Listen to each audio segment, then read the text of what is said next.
अब आते हैं उस विषय पर जो हर देश कैलकुलेट कर रहा है। ईरान इजराइल के बीच जो युद्ध है वो उस मोड़ पर है जहां युद्ध विराम के आसार फिलहाल तो कतई नहीं है। अमेरिका इजराइल के साथ खड़ा है तो ईरान झुकने को तैयार नहीं, और ऐसे में अगर युद्ध लंबा खिंचा तो इस बात की आशंका से कोई इनकार नहीं कर सकता कि असर पूरी दुनिया पर पड़ेगा, यानी भारतीय अर्थव्यवस्था पर और भारतीयों की जेब पर भी पड़ सकता है।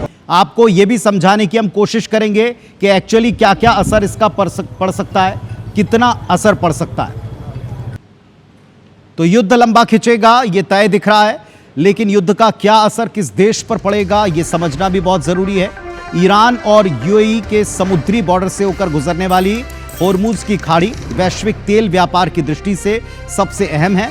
युद्ध के चलते अगर ईरान ने इसको बंद कर दिया तो सप्लाई चेन बड़ी दिक्कत में आ सकती है। शिपिंग के विकल्प तलाशने पड़ेंगे, जिससे शिपिंग की टाइमिंग बढ़ जाएगी, रास्ता लंबा होगा, ईंधन की लागत कॉस्ट बढ़ जाएगी। भारत के लिए यह खाड़ी और भी महत्वपूर्ण हो जाती, क्योंकि भारत का 2/3 से अधिक तेल और आधे से ज्यादा एलएनजी गैस यहीं से भारत की तरफ आता है। अगर ऐसा होता है तो भारत में ईरान और अन्य खाड़ी देशों से आने वाला सामान आपको और हमको महंगा पड़ेगा।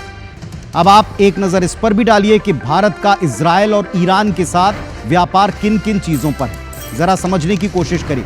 भारत इजराइल के बीच में व्यापार पर नजर डालें तो इलेक्ट्रॉनिक्स, रक्षा और रक्षा से जुड़ी तकनीक, रसायन और उर्वरक, ये वो ऐसे सेक्टर्स हैं जिनसे जुड़े उत्पादों को हम मंगवाते हैं या इनके जुड़े उत्पादों में इस्तेमाल होने वाली सामग्री का हम इस्तेमाल करते हैं। और अगर ये युद्ध लंबा खिंचता है तो जाहिर तौर पर असर पड़ेगा। भारत ईरान को अगर देखें तो भारत ईरान के साथ व्यापारिक रिश्तों में या संबंधों में फल, केमिकल, सीमेंट, नमक और पेट्रोलियम के जो उत्पाद हैं उनके दामों पर इसका असर पड़ना तय है। शुरुआत हो चुकी है, लेकिन अगर ये लंबा गया तो हालात और ज्यादा फिक्रमंद कर सकते हैं।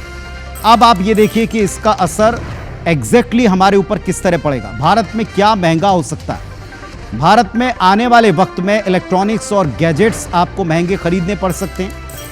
रासायनिक खाद की पहले ही किल्लत है, ये आगे और महंगी हो सकती है, यानी आपके खाने का हर एक सामान आने वाले वक्त में महंगा होगा, क्योंकि फसल उगाना, बढ़ाना महंगा पड़ सकता है। तीसरा, इंडस्ट्रियल सॉल्ट्स जितने भी हैं, इंडस्ट्री में काम आने वाले जितने भी जो लिक्विड हैं वो महंगे होंगे। केमिकल और प्लास्टिक इंडस्ट्री पर इसका असर पड़ेगा। फल, मेवे और खाद्य तेल पर असर पड़ेगा।